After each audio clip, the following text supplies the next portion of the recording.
Alright mga kapatid, may panonoorin na naman po tayo. Update ito, no? Naku, mukhang nababash itong si Zubiri. Lumipat kasi sa minority. Ano kaya nga nasa isip niya? Ito'y ano lang opinion ko lang at vision lamang. Siguro nangangailangan lang din siya ng maleta, no? Parang ganun ba, no? sorry, naubo ako. O hindi naman kaya, bukod sa kailangan niya ng maleta, last term niya naman na. Kumbaga hindi na siya tatakbo, kaya wala na akong pakialam kung ano pa ang sabihin niyo sa akin, basta last term ko na to, sayang naman kung hindi ko tatanggapin yung maleta. O kaya manghihingi ng maleta. Ito'y vision lang Ito'y hindi totoo. Kumbaga sinasabi lang natin na may posibleng ganyan. Hindi naman kaya yung pag-unawa niya, hanggang dun lang sa kakayahan na lipat-lipat. Ililipat ka pa ba sa minority? Base sa aking opinion, nakikita mo na nga, ang daming pagkakamali doon, tapos doon ka palilipat. Depende na lang kung ano, no? Mabigyan ka ng maleta. Yun nga ang sinasabi ko, lagi di ba nga, yung mga tao na yan, talagang kagalang-galang at may mga talino din naman at pag-iisip. Pero ba't kailangan nilang lumipat doon, alam nilang mali? Sa akin lang, no? Sa akin palagay na naiisip na, ba't ganun? Alam na nga nilang mali doon pa rin sila lilipat.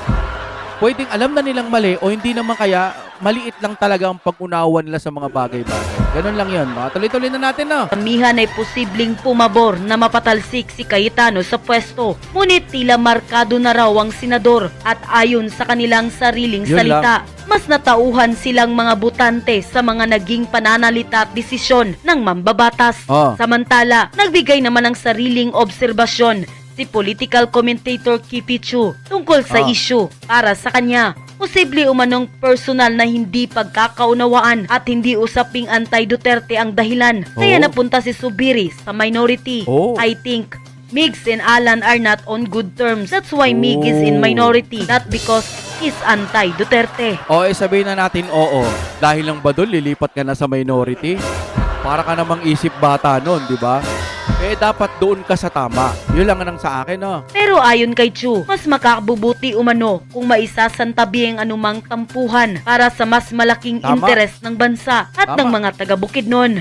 Bukidnon is Duterte. Sana he thinks of his responsibilities above and beyond his path with Alan Ortiz. May mensahe rin siya kay Senate President Alan Peter Cayetano. Alan, you are already DSP. You can afford to be a magnanimous. Dagdag pa niya, kung tunay umanong pagkakaisa ang nais ng Senado, ay panahon na para ayusin ang mga gusot sa pagitan ng ilang senador. An uneasy alliance, maybe, but an alliance for the country. Sa huli, pabirong sinabi ni Chu na sana ay maayos din ang relasyon ng mga senador habang nagsasalo sa buffet. Sana maging okay kayo. Kung di kayo okay, pag-usapan natin habang kumakain sa isang buffet. Sana sama ako. Halatang-halata mo talaga tong si Mig Zubiri. I would like to be associated with the minority. Ngayon ko na lang ulit nakita to si Mr. Real Talker. Ano? Hindi, wow! Diba? Hindi, wow! Grabe, taga Mindanao pa naman din to. Pero actually, hindi ka naman talaga totoong tubong Mindanao siguro eh. Kaya siguro ganyan, ano? Sabi nga daw nila, baka daw last term na kaya nagkakaganyan. Bakit naman? Ba't ka pipili? Ako, wala talaga, mamen, kung pipili ka sa minority, para mo na rin sinabing of ka eh. Yun lang sorry sa mga taga-kabila. Ganun talaga eh, kasi wala na nga tayong, sige nga naging majority sila. Ano bang nagawa nila nun sa Blue Ribbon? Wala. Pero iba yung 18 Marines, di ba? Inusgahan agad nila, hindi pa nga nila pinapapunta. Hanggang sa walang nangyari dun sa flood control.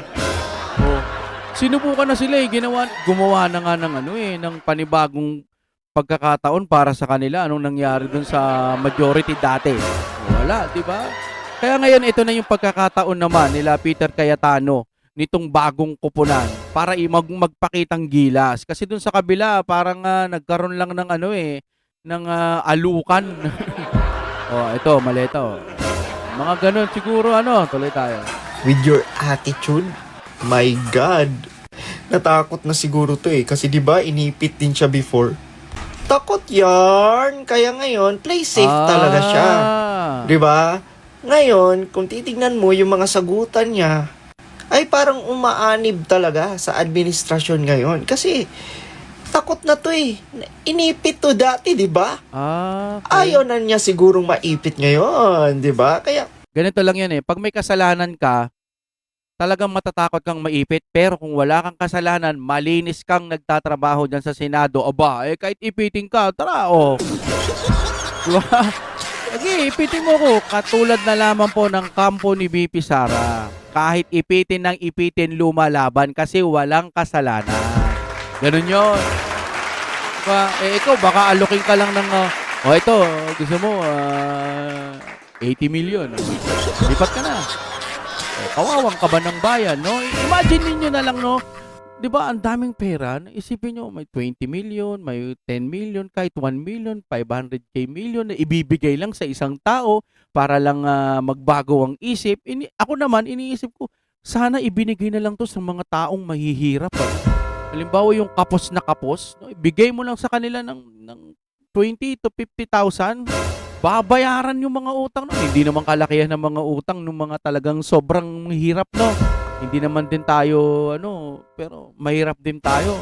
Kumbaga, yung mga sobra-sobra palalo, yung mga utang nila, bigas, pambili ng uling, wala, inuutang pa, pambili ng mantika, yung mga ganon, kaya na nilang bayaran yun. Magbigyan mo na ng 100,000 yun, di ba?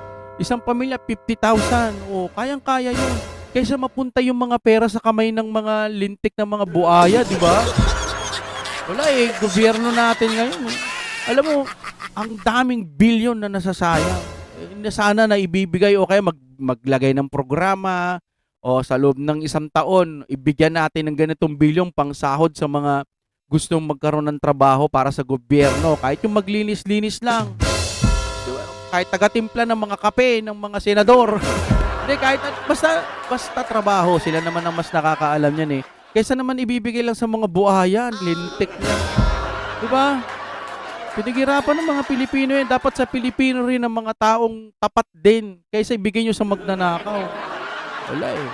Wala, ganyan talaga buhay. naiintindihan din natin mga Lods. Naiintindihan din natin bakit doon na lang siya sa minority. Hoy, Zubiri! Dapat pinanindigan mo na lang na naging independent ka at nag-abstain ka. Eh, wala naman kasing pera sa independent. Diba? Anong pera sa eh. Diba? Parang wala na siya dyan. Parang ghost lang siya dyan sa loob.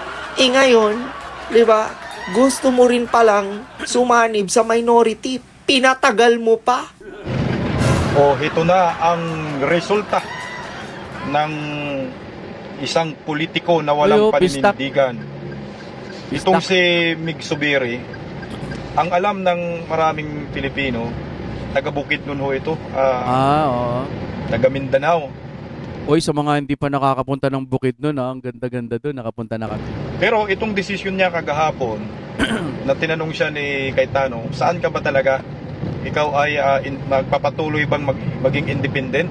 Yan. O sasali ka sa minority or majority? Sinagot niya si Cayetano na sasali siya sa minority kay Tuta Soto Grupo.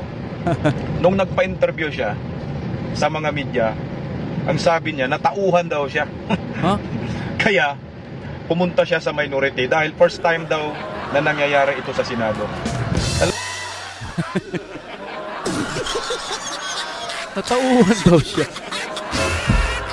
Wala talaga itong mga to. Alam nyo, Meg Zubiri, alam na po ng sambayanang Pilipino na kayong minority ay alam ninyo na susugurin ang Senado, kaya nga wala kayo dyan eh. Oo. Kayong 11. Ang tawag na natin ngayon sa kanila, tuta 11 eh. Kasi pwede ba yun? 11, tama? Wala sila, no? Pwede ba yun? Nagkataon ba na lahat ng minority wala? Puro majority lang ang naiwan doon? Hindi siguro ganun yun? Diba? Wala kayo, alam nyo yan, na susugurin ng Senado. Ang sabi mong natauhan ka, ngayon nakatikim ka ng backlash. Yung post niya sa kanyang FB page, na sinasabi daw niya, na parang gusto niya yung katotohanan at gusto niya magiging patas at katotohanan lamang ang kanyang papanigan. Saan ba pumanig siya? Hindi kay suto sa Toto. tuta iniibin siya. Tingnan nyo yung mga comment section. Talagang binakbakan siya dyan ng mga netizen. 100% na nagko-comment sa comment section niya ay batikos laban sa kanya. At yung comment section, siguro hindi na nakatiis si Mig Zubiri at sa kanyang admin niya, kung sino man admin niya, ay nilak yung comment section. So dito pa lang Mig Zubiri. Kapag ka nilak mo yung comment section mo, nasasaktan ka. Masakit. Anong gamot dyan? Baka maleta. Sino ang natauhan? Ikaw ba o ang taong bayan? Ang taong bayan natauhan sa'yo dahil isa ka ring salot pala sa lipunan.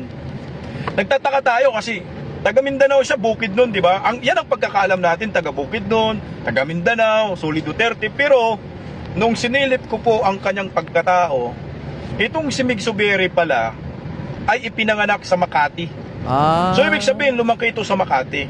At Okay. ito magtataka kayo kung bakit ganyan ang pagkatao ni Migs.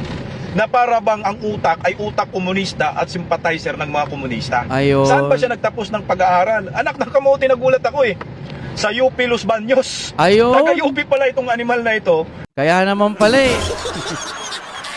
Medyo dilaw din ata So to. ibig sabihin, na-influensyahan po ito ng mga komunistang grupo na Ayun. marami dyan sa UP. So hindi na po tayo magtataka na itong si Mig Zubiri ay galit na galit sa mga Duterte dahil pinulpog ng Duterte admin ang mga komunista sa panahon ni Duterte, ni Digong. So ito na po yung totoo. So wala na po tayong aasahan mga taga Mindanao dito sa nagpakilalang taga Mindanao kuno, pero sa Makati naman pala ito pinanganak at sa UP po ito nagtapos ng pag-aaral. Sigurado tayo dito, isa rin po ito sa salot sa lipunan. So, lumabas ang katotohanan, lumabas ang tunay ng kulay. Lumabas pala totoong kulay niyan. At sana matauhan tayong lahat at dapat patikimin ng baklas itong si Mig Zubiri. First time in the history nagkaputukan. With the handling Bakit nga ba nagkaputukan? of the Senate. Natauhan ako. Tauhan ako. Ay. Nagulat ako. Para sa institusyon na ito. At napaisip ako ng malalim. Tinanong nga ako ng mga Malalim ka pa mag-isip niyan, natatao. Diba? Hindi yung sa natauhan. Malalim mag-isip na kung ano. Tangina. Wak. Wala wenta, Migs. Dami mong Para sa inyong kaalaman, hindi naman po sa inaano ko yung mga taga-kabila. Dalawa lang naman yan eh. Maaaring alam mo yung totoo, pero gusto mo pa rin lumipat sa kabila. Maaaring alam mong mabuti ang mga Duterte, pero hindi ka makikinabang. Vision ko lang to pangkalahatan. Merong mga ganong tao na kahit nakikita na nilang maganda dito at matino dito, totoo dito, wala naman siyang mapapala. Aayawan niya na yun. Kasi nga, yung budhi niya, yung pagkatao niya, ang gusto niya dito sa mali, kasi nga, makikinabang siya. May mga ganong tao. Kaya nga, sabi ko sa inyo, nakalagay din yan sa Biblia, na may mga tao po na ayaw sa katotohanan. Mas gusto nilang sa mali. Kasi doon masaya. Doon siya magkakaroon ng mga kaginhawaan siguro. Pero kung matiisin ka, nakikita yan ng Panginoon natin, hindi sa dinadamay ko ang Diyos, Kung matiisin ka, gusto mo pa rin kahit na alam mo dito sa pwestong ito, wala kang makukuha. Sweldo mo lang, makontento ka na. Makakain lang yung pamilya mo, mairaos mo lang, makagraduate yung mga anak mo, okay na yun pre. Pucha, ano pa bang inihiling mo? Magkaroon ka ng limpak-limpak. Sa kalagayan mo lang yan, pucha, mukha ka namang hindi nagugutom na tao, pati pamilya mo, at kung may mga anak ka man, napagtapos mo naman, ano bang gusto mong future pang gustong ibigay sa mga anak mo? Diba? Wala itong mga taong ito nababalutan. Ewan, ang tatandaan nyo na. Mga bulok pa rin kayo mag-isip. Diba? Hindi ko ganyan ang sana pag dumating yung time na Duterte na ang mga nakaupo o mga kaalyado nito, sana dumating yung time na linisin lahat ng mga kurakot sa gobyerno. wag ho sana silang mag-iwan ng yung mga makukulit, no? Yung tahol ng tahol. Kahit may mga tahol na tahol, tignan nyo kung anong pwedeng maikaso sa kanila pag meron, ha? Pag meron. Sige, kasuhan nyo. O kaya, patalsikin nyo na hanggat maaari.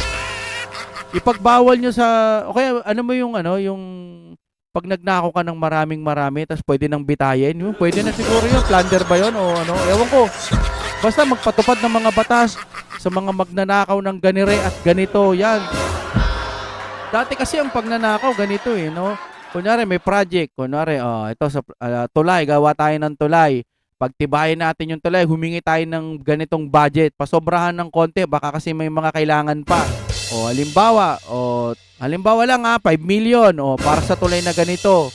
Halimbawa umabot lamang ng 4.5 million di may natira pang 500k halimbawa. Yung iba yung 500k na yun, yun na lang, bonus nyo na lang sa mga nag-project, yung matitira sa yung mga 200,000, di dukutin mo na yun. Dati ganun lang yung masama Pero ngayon, iba na, putya, wala ka nang makikitang project, ghost project na. Diba? Flood control ghost project na. As in talaga, yung buong project, wala.